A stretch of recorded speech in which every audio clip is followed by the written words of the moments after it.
আসসালামু আলাইকুম ওয়ারাহমাতুল্লাহি ওয়াবারাকাতুহ। প্রিয় দর্শকবৃন্দ, আল্লাহর অশেষ রহমতে আশা করি আপনারা সবাই ভালো আছেন। ব্রেইন স্ন্যাক ইউটিউব চ্যানেলে আপনাদের সবাইকে স্বাগতম। আজ আমরা এমন এক কৌতূহলপূর্ণ কিন্তু অত্যন্ত মহিমান্বিত বিষয় নিয়ে আলোচনা করব, যা হয়তো আমাদের সবার মনেই কম বেশি উঁকি দেয়। জান্নাতি হুরদের সাথে এবং নেককার স্ত্রীদের সাথে সহবাস কেমন হবে? আর সবচেয়ে বড় প্রশ্ন হলো, সেখানে কি সন্তান জন্ম হবে? ইনশাআল্লাহ কোরআন ও সহিহ হাদিসের আলোকে আমরা এই প্রশ্নগুলোর উত্তর খোঁজার চেষ্টা করব। এই নামটি শুনলেই আমাদের হৃদয় এক অনাবিল প্রশান্তিতে ভরে ওঠে।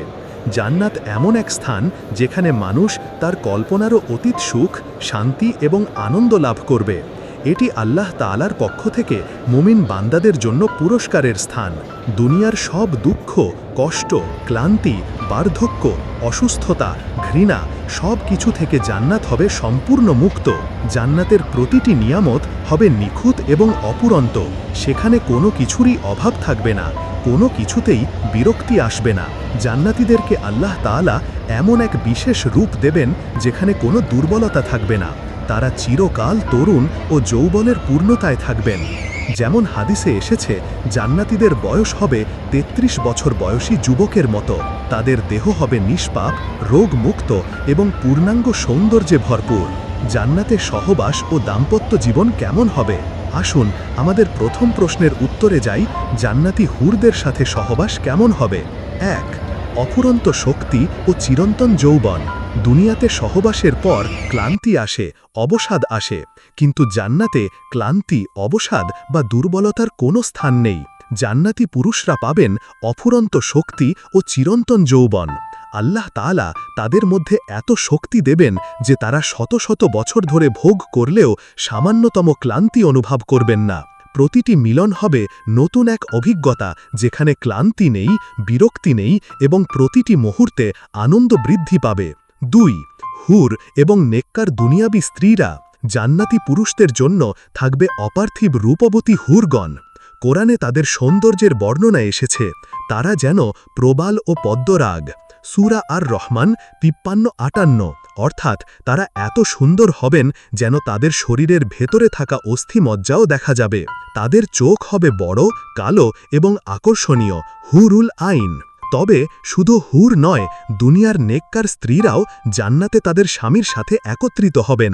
বরং হাদিসে এসেছে যে একজন নেককার স্ত্রী তার রূপে এবং গুণে হুরদের চাইতেও শ্রেষ্ঠ হবেন, কারণ তিনি দুনিয়াতে আল্লাহর ইবাদত করেছেন এবং পরীক্ষার সম্মুখীন হয়েছেন। একজন নেককার স্ত্রী জান্নাতে তার স্বামীর চোখ জোড়ানোর কারণ হবেন। ৩. লজ্জা ও সংকোচহীনতা। জান্নাতের জীবনে কোনো পাপ, লজ্জা বা সংকোচ থাকবে না। সেখানে সব কিছুই হবে পবিত্র এবং আনন্দময়। দুনিয়ার মতো কোনো লুকোচুরি বা শারীরিক অপূর্ণতা থাকবে না, বরং আল্লাহ তাআলা এমনভাবে সবকিছু তৈরি করবেন যেন উভয় সঙ্গী সর্বোচ্চ তৃপ্তি ও আনন্দ লাভ করতে পারে। সহবাসের প্রতিটি মুহূর্ত হবে সম্পূর্ণ উপভোগ্য এবং পবিত্র। ৪. নিখুঁত সৌন্দর্য ও আকাঙ্ক্ষা পূরণ। জান্নাতে নারী পুরুষ উভয়েরই সৌন্দর্য হবে নিখুঁত। পুরুষের কোনো অপূর্ণতা থাকবে না এবং নারীরও কোনো অপূর্ণতা থাকবে না। আল্লাহ তাআলা তাদের সকল শারীরিক আকাঙ্ক্ষা পরিপূর্ণ করবেন, যা দুনিয়ার কোনো ভোগ বিলাসের সাথে তুলনীয় নয়। জান্নাতে কি সন্তান জন্ম হবে? এই প্রশ্নটি আমাদের মধ্যে খুবই সাধারণ। জান্নাতে সাধারণত সন্তান জন্মদানের স্থান নয়। জান্নাত হল চিরস্থায়ী জীবনের জন্য, বংশবৃদ্ধির জন্য নয়। দুনিয়ার জীবন বংশবৃদ্ধির জন্য, কিন্তু জান্নাতের জীবন হল ভোগ এবং আনন্দের। সেখানে জন্ম, মৃত্যু, বার্ধক্য, অসুস্থতা বা কোনো ধরনের অপূর্ণতা নেই। তাই প্রচলিত ধারণা অনুযায়ী জান্নাতে সন্তান জন্ম হয় না। তবে একটি হাদিসে এর ব্যতিক্রমী একটি সম্ভাবনার কথা এসেছে, যা অত্যন্ত বিস্ময়কর। তিরমিজি শরীফে বর্ণিত একটি হাদিসে রাসূলুল্লাহ সাল্লাল্লাহু আলাইহি ওয়াসাল্লাম বলেছেন, যদি কোনো জান্নাতি ব্যক্তি সন্তানের আকাঙ্ক্ষা করেন, তাহলে মুহূর্তের মধ্যেই তার কাঙ্ক্ষিত সন্তান গর্ভে এসে যাবে, অতঃপর ভূমিষ্ঠ হবে এবং তা পূর্ণাঙ্গ বয়সে বেড়ে উঠবে। এই সব কিছুই হবে এক মুহূর্তের মধ্যে। তিরমিজি হাদিস নম্বর ২৫৬১। এই হাদিসের ব্যাখ্যায় ওলামায়ে কেরাম বলেন, ইচ্ছা করলেই জন্ম। এর অর্থ এই নয় যে জান্নাতে সন্তান জন্মদান একটি স্বাভাবিক প্রক্রিয়া, বরং এটি আল্লাহর কুদরতের এক বিশেষ নিদর্শন। যদি কোনো জান্নাতি ব্যক্তি যার সন্তান নেই বা দুনিয়াতে সন্তান হারিয়েছে এবং জান্নাতে সন্তানের আকাঙ্ক্ষা করে, তাহলে আল্লাহ তার সেই আকাঙ্ক্ষা মুহূর্তের মধ্যে পূরণ করে দেবেন। এটি দুনিয়ার মতো দীর্ঘ গর্ভধারণ বা জন্ম প্রক্রিয়া নয়, তাৎক্ষণিক পূর্ণতা। সন্তান জন্ম নেওয়ার সাথে সাথেই সে পূর্ণাঙ্গ বয়স ও রূপে চলে আসবে, কোনো শৈশব বা বেড়ে ওঠার ধাপ থাকবে না। এটি জান্নাতের অলৌকিকতার একটি উদাহরণ। উদ্দেশ্য: এটি জান্নাতীদের আকাঙ্ক্ষা পূরণের একটি দৃষ্টান্ত। জান্নাতে যা কিছু আকাঙ্ক্ষা করা হবে, আল্লাহ তা মুহূর্তের মধ্যেই পূরণ করে দেবেন। সুতরাং জান্নাত মূলত সন্তান জন্মদানের স্থান না হলেও যদি কোনো জান্নাতি ব্যক্তির মনে সন্তান লাভের প্রবল আকাঙ্ক্ষা জাগে, আল্লাহ তার সেই আকাঙ্ক্ষা পূরণের জন্য এক বিশেষ অলৌকিক উপায়ে সন্তান করতে পারেন, যা দুনিয়ার জন্ম প্রক্রিয়ার সম্পূর্ণ বিপরীত। জান্নাতের আনন্দ কেন অতুলনীয়? জান্নাতের এই সমস্ত নিয়ামত আমাদের কল্পনাকেও হার মানায়। এর মূল কারণ হল জান্নাত আমাদের জন্য আল্লাহর পক্ষ থেকে এক মহাপুরস্কার, যেখানে কোনো বাধা, কোনো ত্রুটি, কোনো নিষেধাজ্ঞা নেই। দুনিয়াতে আমাদের আকাঙ্ক্ষা অনেক সময় অপূর্ণ থেকে যায়, কিন্তু জান্নাতে এমন কোনো আকাঙ্ক্ষা থাকবে না যা অপূর্ণ থাকবে। জান্নাতীরা থাকবে চির আনন্দময়, চির তরুণ, চির সুখী। তাদের পোশাক হবে রেশমের, অলংকার হবে স্বর্ণ ও মুক্তার, পানীয় হবে ঝর্ণাধারার এবং খাদ্য হবে পাখির মাংস ও বিভিন্ন ফলমূল। সব কিছুরই স্বাদ হবে অতুলনীয়।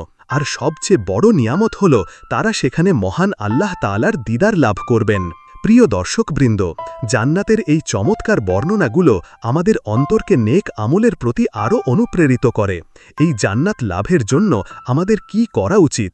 আমাদের উচিত আল্লাহর আদেশ মান্য করা, রাসূলুল্লাহ সাল্লাল্লাহু আলাইহি ওয়াসাল্লামের সুন্নাহ অনুসরণ করা, সালাত কায়েম করা, যাকাত দেওয়া, রোজা রাখা, সৎ পথে চলা, অন্যায় থেকে দূরে থাকা এবং সব সময় আল্লাহ তাআলার কাছে ক্ষমা ও জান্নাতুল ফেরদাউসের জন্য দোয়া করা। আসুন আমরা সবাই জান্নাতের এই অফুরন্ত নিয়ামত লাভের আশায় নেক আমলের দিকে মনোযোগী হই। আল্লাহ তাআলা যেন আমাদের সবাইকে জান্নাতুল ফেরদাউসে একত্রিত করেন। আমিন। আশা করি আজকের আলোচনা আপনাদের উপকারে এসেছে এবং আপনাদের কৌতূহল কিছুটা হলেও নিবারণ করতে পেরেছে। যদি ভিডিওটি ভালো লেগে থাকে তাহলে একটি লাইক দিয়ে আমাদের উৎসাহিত করুন। আপনার বন্ধুদের সাথে শেয়ার করুন যাতে তারাও এই গুরুত্বপূর্ণ তথ্যগুলো জানতে পারে। আর আমাদের চ্যানেলে নতুন হয়ে থাকলে অবশ্যই সাবস্ক্রাইব করে পাশে থাকা বেল আইকনটি টিপে দিন, যাতে আমাদের নতুন ভিডিওগুলো সবার আগে আপনার কাছে পৌঁছে যায়। পরবর্তী ভিডিওতে অন্য কোনো ইসলামিক জ্ঞানমূলক বিষয় নিয়ে আপনাদের সাথে আবার দেখা হবে। সে পর্যন্ত সবাই ভালো থাকুন, সুস্থ থাকুন। ওয়াসসালামু আলাইকুম ওয়া রাহমাতুল্লাহি ওয়া বারাকাতুহু।